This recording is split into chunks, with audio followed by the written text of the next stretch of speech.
antum sudah matang di satu mursyid, minta izin sama dia. Saya mau ngaji ke tempat si fulan. Gak apa-apa. Ya. Saya selesai di Thariqat Saman, saya minta izin belajar Naqsyabandiyah ke guru saya. Habis Naqsyabandiyah, saya minta izin lagi belajar Khidriyah, Syaziliyah, dan lain-lain. Ke guru kita, ya. Ketemu Khidriyah sudah cukup bagi saya, ya. Karena ternyata semua Thariqat mursyidnya belajar ke Nabi Khidir. Ya. Maka ijma ahlus sunnah sufi, Nabiullah Khidir mazala hayyan, masih hidup. Siapa yang mengatakan itu di kalangan ahli hadis sufi? Ibnu Hajar al-Asqalani, Imam al-Iraqi, Imam as-Suyuti. Ya, cukup nggak nih 3 orang nih? Masih kurang cukup. Imam Subki Tajuddin yang anaknya, Taqiyuddin yang bapaknya. Masih belum cukup. Ibnu Athaillah Sakandari. Masih belum cukup. Siapa lagi? Abul Hasan Asy-Syadzili. Ya. Bahkan di kalangan fuqaha ada Al-Imam Ibnu Hajar Al-Haytami. Tapi beliau mengatakan saya nggak sadar.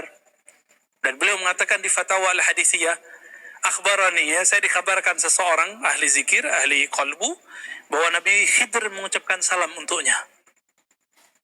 Mungkin nggak? Mungkin, ya. Kalau antum bisa berkoneksi dengan beliau, kadang-kadang ada dengar kalamnya itu, ya. Semoga nanti ketemu dengan Al-Ghausnya, nanti diajarin tuh cara koneksi dengan beliau. Kalau enggak, ya untung-untungan. Jadi mursyid-mursyid di dunia itu berharap ketemu Nabi Khidir. Tapi untung-untungan, teman-teman. Cuma kalau antum ketemu Al-Ghaus, dia bisa atur dengan zikir-zikirnya itu dapat dipastikan ketemu. Nah, semoga kita termasuk orang yang dapat anugerah itu. Amin ya rabbal alamin. Lalu beliau mengatakan, ya, orang-orang di alam Jabarut itu nanti dia mencicipi. Di sini disebutkan, ya, syaraban, ya, minuman-minuman Jabarut. Kalau bahasa guru kami di Khidriyah, dia memakan buah-buah Jabarut. Makanya coba lihat, kenapa ada mursyid Abul Hasan Syadzili nurunin wirid hizib apa tadi yang kita baca pada asar, hizib bahar, ya. Ada Al-Haddad, ada Al-Attas, siapa lagi, ada Syekh Abdul Qadir Jilani. Itu mereka nurunin wirid karena mereka mencicipi pohon-pohon dedaunan yang ada di alam Jabarut sesuai dengan teks ini. Ketika dia turun, jika dia ahli kalam, ahli mau'izah, jadinya kitab. Jika dia ahli zikir, maka dia susunlah Hizib Nawawi, Hizib An-Nur, Hizbul Bahar. Itu canggih nggak mereka tuh? Dan mereka dapat izin dari sana langsung dari Rasulullah Sallallahu Alaihi Wasallam, karena Nabi tidak pernah mati. Dalilnya kita sering sebut. Jadi dalilun ala hayatin Nabi Sallallahu Alaihi Wasallam fi alamil barzakh ba'da mautih. Dalil bahwa Nabi masih hidup di alam barzakh setelah meninggal. Apa dalilnya? Dalil salawat. Antum udah hafal kan?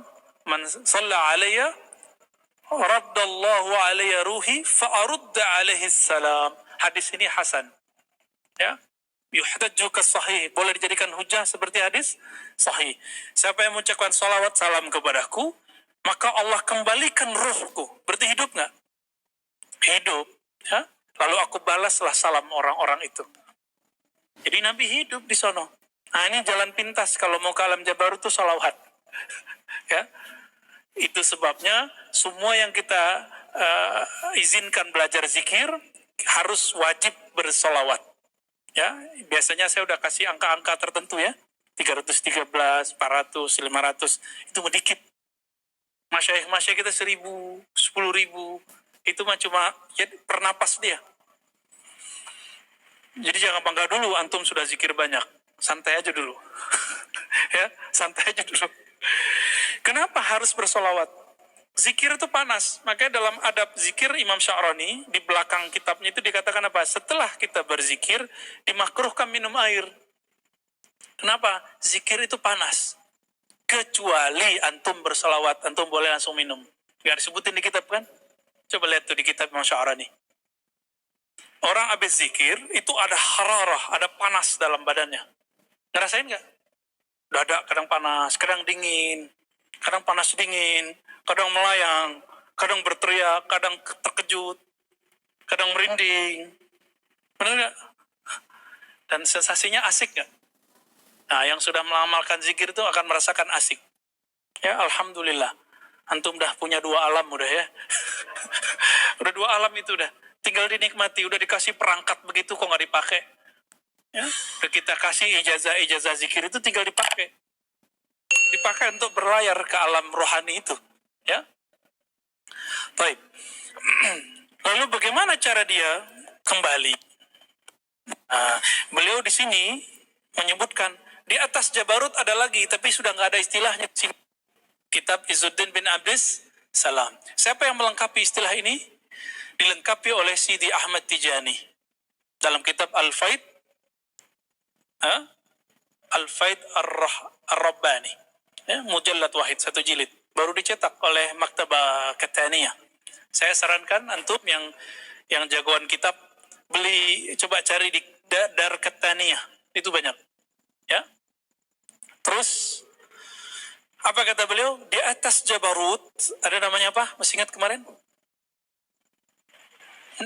Lahut, alam ilahiyah.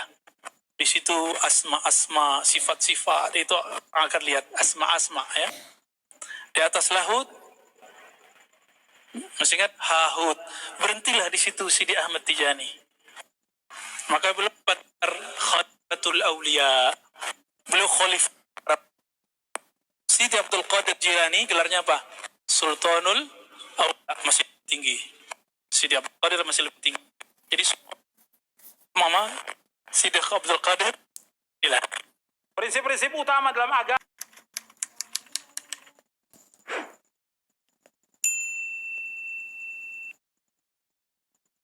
Demikian juga tasawuf yang berasal pertama dari orang-orang zindiq, munafik, yang memasukkan sesuatu ajaran ke dalam Islam berupa nyanyian-nyanyian zikir. Jadi zikir itu dibuat sebagai nyanyian. Berzikir sambil bernyanyi, bernyanyi sambil berzikir. Ini pertama kali dimasukkan oleh orang-orang munafik ke dalam Islam pada abad kedua Hijriyah, dan telah diketahui oleh salah seorang imam besar yang sangat jeli dan cermat dalam meneliti ajaran-ajaran sesat, yaitu Al-Imam Asy-Syafi'i rahmatullahi alaih.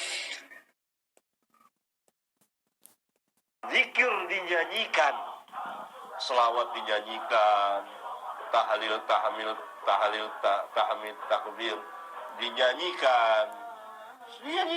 Itu orang zindik. Itu langsung dikatakan oleh Syafi'i dan termaktub di kitab-kitab para ulama. Ini cikal bakal awal munculnya kelompok pertama dalam sufi. Setelah Syafi'i pindah ke Mesir, murid-muridnya dan kawan-kawannya memeriksa apa sebenarnya yang dimaksud oleh Syafi'i.